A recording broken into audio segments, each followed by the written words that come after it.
Hi everyone, welcome to our YouTube channel black diamond. Open cast का MCQ series में आपका स्वागत है। तो पिछले क्लास में शायद हमने एक क्वेश्चन छोड़ दिया था कि ओपन कास्ट माइंस में लाइटनिंग के लिए अधिकतम वोल्टेज कितना इस्तेमाल किया जाता है। तो ऑप्शन था 250 वोल्ट, 125 वोल्ट, 30 वोल्ट या 440 वोल्ट। तो इसका सही आंसर हो जाएगा 250 वोल्ट।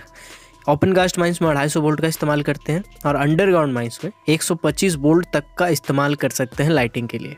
ठीक है, 30 वोल्ट जो आप देख रहे हैं वो जो इंट्रिंसिकली सेफ एपरेटस होते हैं उन एपरेटस में इसका इस्तेमाल किया जाता है। ठीक है, और 440 वोल्ट एक स्पेसिफिक कारण में, यानी कि अगर आपको एसडीएल यूज़ कर रहे हैं उस कंडीशन में आप इतना इस्तेमाल कर सकते हैं, सिर्फ उस कनेक्शन के लिए, उस पर्टिकुलर उस कनेक्शन के लिए। ठीक है, बाकी लाइटिंग के लिए आपको 125 वोल्ट ही मैक्सिमम यूज़ कर सकते हैं आप, है ना। और उसके बाद उसको सेफ बनाने के लिए जो सेंट्रल इलेक्ट्रिसिटी अथॉरिटी रेगुलेशन है उसको फॉलो करना पड़ता है। उसमें बहुत सारा पैरामीटर्स है जिसको देखना पड़ता है। तो ये क्वेश्चन एक रह गया था और बाकी तो शायद मैंने करा ही दिया था।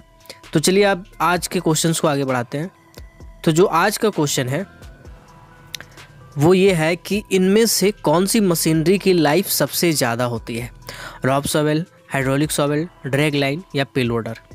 तो इसमें जो सही आंसर होगा, चूँकि इसमें rope shovel, hydraulic shovel, dragline और पेलोडर में कंपेयर करना है, तो यहाँ पे ड्रैग लाइन का लाइफ ज़्यादा होगा। देखिए किताब में कहीं कहीं ड्रैग लाइन का लाइफ जो बताया गया है, ठीक है, वो 15-20 साल के आसपास बताया गया है और ओवरमैन हैंडबुक में 30 से 40 साल लिखा है। ठीक है, ड्रैग लाइन का लाइफ 30 से 40 साल बताया है ओवरमैन हैंडबुक में। ठीक है, मशीनरी वाला पोर्शन में जाकर देखिएगा।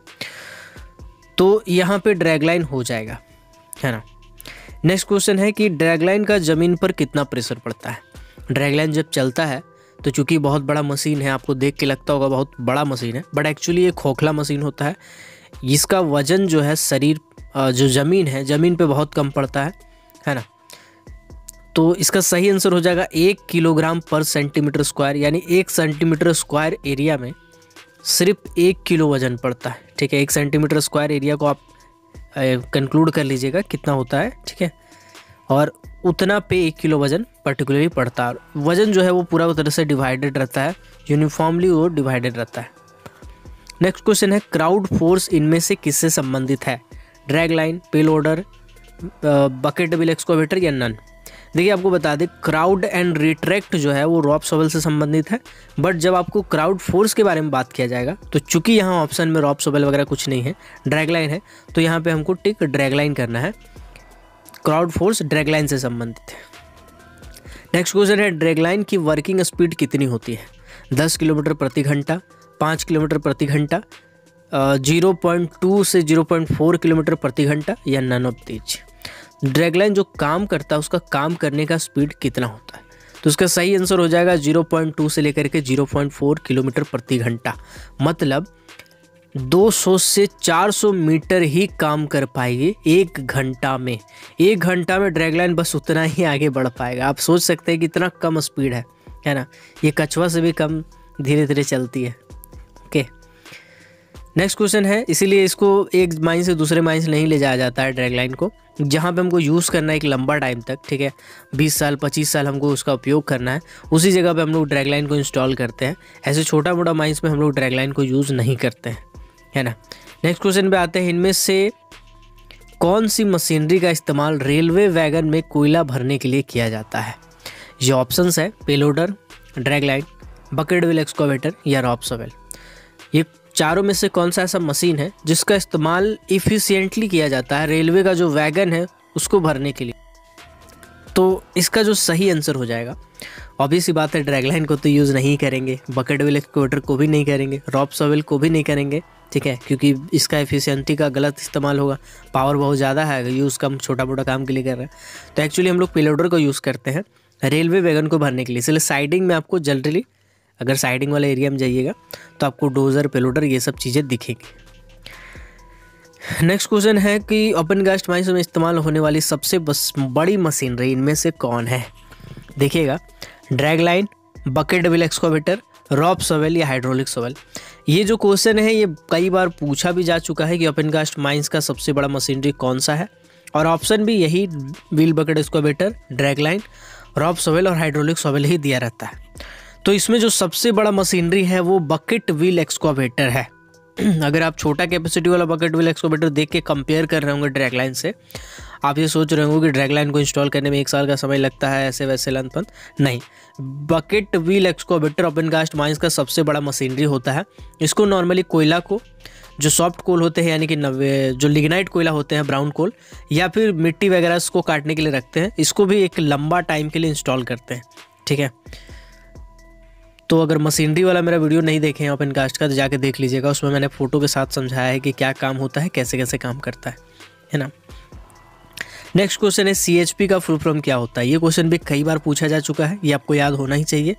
Cutter hand pump, coal handling plant, compressed haulage plant या नन। तो इसका आंसर हो जाएगा coal handling plant. Next question है, इनमें से कौन सी मशीनरी सिर्फ डीजल से चलती है। Rope shovel, hydraulic shovel, dozer या फिर इनमें से कोई नहीं। तो देखिए, रॉब शॉवेल ऐसा है कि 3.3 kV या 6.6 kV वाला भी होता है।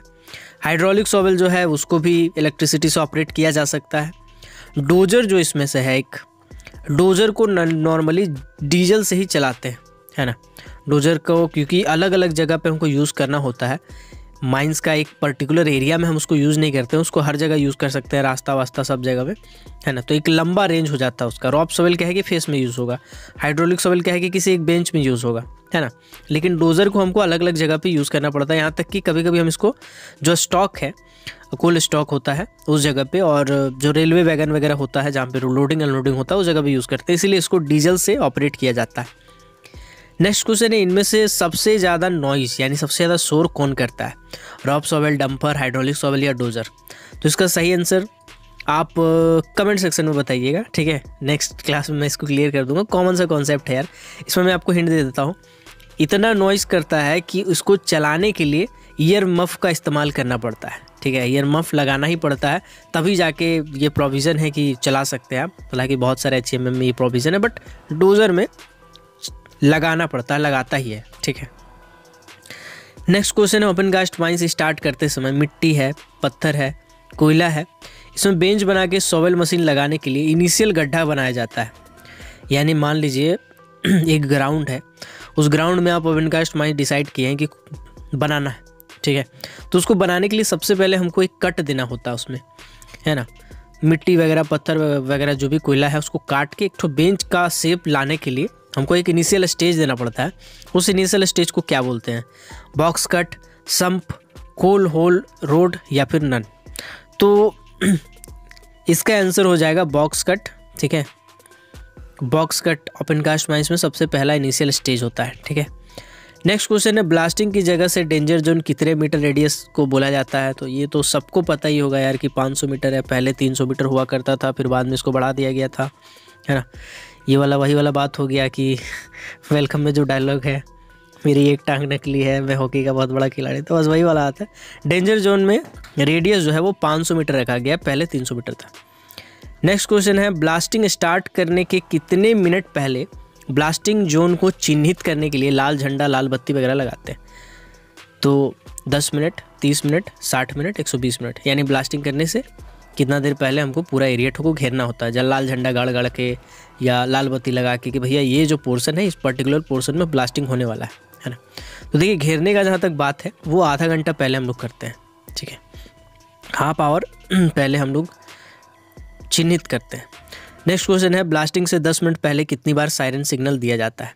तो देखिए, नियम ये होता है नॉर्मली कि आधा घंटा पहले हम लोग झंडा वंडा लगा के घेर देते हैं पूरा, ताकि दूर से आदमी को पता चले कि भैया वहाँ ब्लास्टिंग हो रहा है ना। उसके बाद जब 10 मिनट बाकी रहता है तो घड़ी देख के उसके बाद हम लोग 3 सायरन बजाते हैं, ठीक है, 10 मिनट के अंदर में। और जो तीनों सायरन होता है, मिनिमम 3 सायरन है, ऐसा नहीं कि 3 ही बजाना है आपको, है ना, ज़्यादा बजा सकते हैं। 3 सायरन जो होता है, हर सायरन कम से कम 1 मिनट तक बजता है। मतलब अगर शुरू होगा बजना तो 1 मिनट बाद ही हम स्विच को ऑफ करेंगे सायरन का। ऐसे कर करके हमको 3 बार सिग्नल देना होता है कम से कम। और अगर पब्लिक ट्रांसपोर्ट वगैरह बीच में पड़ता है तो हर जगह हमको संतरी यानी गार्ड लगाना पड़ता है, आदमी खड़ा रहता है उस जगह पे, जाने नहीं देगा आगे, ठीक है। नेक्स्ट क्वेश्चन है, ब्लास्टिंग शेल्टर का डायमेंशन L/B/H कितना होगा। यानी length into breadth into height के हिसाब से ब्लास्टिंग शेल्टर का डायमेंशन कितना होगा, ठीक है। तो ब्लास्टिंग शेल्टर आप तो देखे ही होंगे, आई होप आप देखे होंगे, है ना। ऐसे करके छोटा सा मंदिर टाइप का देखने में लगता है, चदरा का बना रहता है एक्चुअली, ठीक है। बहुत मजबूत चादर का बना रहता है, और इसमें एक हुक भी रहता है ऊपर में, जिसको किरण गाड़ी उठाता है, उठाने के लिए इसको, क्योंकि एक जगह से दूसरे जगह भी ले जाना होता है। और इसका डायमेंशन जो है वो होता है 1.2, यानी कि इसका जो चौड़ाई होगा 1.2 होगा, इसका मोटाई होगा स्क्वायर में रहता है, और जो हाइट होगा वो 1.8 होगा। ठीक है, तो 1.2 into 1.2 into 1.8 is the correct answer for this. Next question तो आपको पता ही होगा, डीप होल ब्लास्टिंग में होल की लेंथ कितनी होगी, डेप्थ कितनी होगी, 3 मीटर से कम, ज़्यादा, 10 मीटर से ज़्यादा या 40 मीटर। तो इस बात है 3 मीटर से ज़्यादा होगा तभी हम उसको डीप होल ब्लास्टिंग में कंक्लूड करेंगे। कुछ क्वेश्चन ऐसे हैं जो रटने वाले क्वेश्चन नहीं हैं, ये ऑलरेडी हम लोग को पता होता है। नेक्स्ट क्वेश्चन है, BMD ट्रक का फुल फॉर्म क्या होता है? Bulk mixed detonator truck, bulk mixed delivery truck, both mixed delivery truck या नन। तो इसका आंसर हो जाएगा bulk mixed delivery truck. Next question है, SMS का फुल फॉर्म क्या होता है? Side mixed slurry, site mixed slurry, supreme mixture of slurry या नन ऑफ दिस। ठीक है, तो ये क्वेश्चन का आंसर हो जाएगा साइट मिक्स्ड स्लरी, क्योंकि इसको साइट में हम लोग मिक्स करते हैं, इसीलिए साइट मिक्स्ड स्लरी होता है। तो एक क्वेश्चन याद आ गया SMS स्लरी से, एक ऐसा एक्सप्लोसिव का नाम बताइए जिसको हम लोग कार्ट्रिज का रूप में अंडरग्राउंड माइंस में भी यूज़ कर सकते हैं। मैं सॉलिड ब्लास्टिंग की बात नहीं कर रहा हूँ, मैं अंडरग्राउंड माइंस की बात कर रहा हूँ। तो एक्सप्लोसिव का नाम कमेंट करके बताइएगा। ठीक है, NFO है या फिर स्लरी है या फिर और भी जो बारूदे होते हैं उनमें से कौन सा बारूद है, तो आप कमेंट करके बताइएगा। नेक्स्ट क्वेश्चन है, ओपन कास्ट माइंस में ओवरमैन ब्लास्टिंग के कितने देर के बाद ब्लास्टिंग जोन का इंस्पेक्शन करता है? ब्लास्टिंग हो गया है, अब जाके उसको जांच करना है, तो कितना देर के बाद करेगा? 5 मिनट के बाद, डस्ट धुआं हटने के बाद, दोनों में जो ज़्यादा हो, या नन ऑफ दिस। देखिए थोड़ा कन्फ्यूजिंग क्वेश्चन है। ठीक है, लिखा हुआ है 5 मिनट के बाद, ब्रैकेट में लिखा रहता है डस्ट धुआं हटने के बाद, बट एक्चुअली में दोनों में जो ज़्यादा होता है उसी चीज़ को कंक्लूड किया जाता है। मान लीजिए 5 मिनट हो गया लेकिन धुआं नहीं हटा है, तो उस कंडीशन में नहीं जाएगा। मान लीजिए धुआं हट गया लेकिन 5 मिनट नहीं हुआ, तो उस कंडीशन में नहीं जाएगा। तो दोनों में जो ज़्यादा होता है इसी को कंक्लूड किया जाता है, इसी को इंक्लूड किया जाता है। ठीक है, तो नेक्स्ट क्वेश्चन कर ही लेते हैं। बर्डन क्या होता है? तो 2 होल की 2 लाइन के बीच की दूरी, फ्री फेस से पहली होल की लाइन की दूरी, दोनों या फिर नन। ठीक है, तो बर्डन एक्चुअली होता है कि जब ड्रिलिंग करते हैं हम लोग, तो जो फ्री फेस होता है उससे जो पहला लाइन का दूरी होता है उसको बर्डन बोलते हैं। साथ ही साथ 2 लाइनों के बीच की दूरी, होल का जो 2 लाइन होता है उसके बीच की दूरी को भी बर्डन बोलते हैं। तो इसका आंसर हो जाएगा दोनों। नेक्स्ट क्वेश्चन है, स्पेसिंग क्या होता है? होल की 2 लाइनों के बीच की दूरी, एक ही होल की लाइन की 2 होलों के बीच की दूरी, नन या फिर दोनों या नन। ठीक है, तो एक्चुअली स्पेसिंग होता है एक पर्टिकुलर लाइन जो होता है होल का, उसमें जो 2 होल होते हैं आपस में, उसके आपस की दूरी को कहा जाता है स्पेसिंग। ठीक है, तो एक ही होल की लाइन में 2 होलों के बीच की दूरी को कहते हैं हम लोग स्पेसिंग। ठीक है, तो आई होप ये वीडियो आपको अच्छा लगा होगा, और एक लास्ट वीडियो बनेगा ओपन कास्ट का, फिर आपका ओपन कास्ट पूरी तरह से कवर हो जाएगा A to Z। इसी तरह से मैं और भी टॉपिक पे वीडियो बनाऊंगा, तो आप कमेंट सेक्शन में ज़रूर बताइएगा। ऐसा आप नहीं सोचिएगा कि मेरे कमेंट का रिप्लाई नहीं कर रहा तो सर पढ़ नहीं रहा है।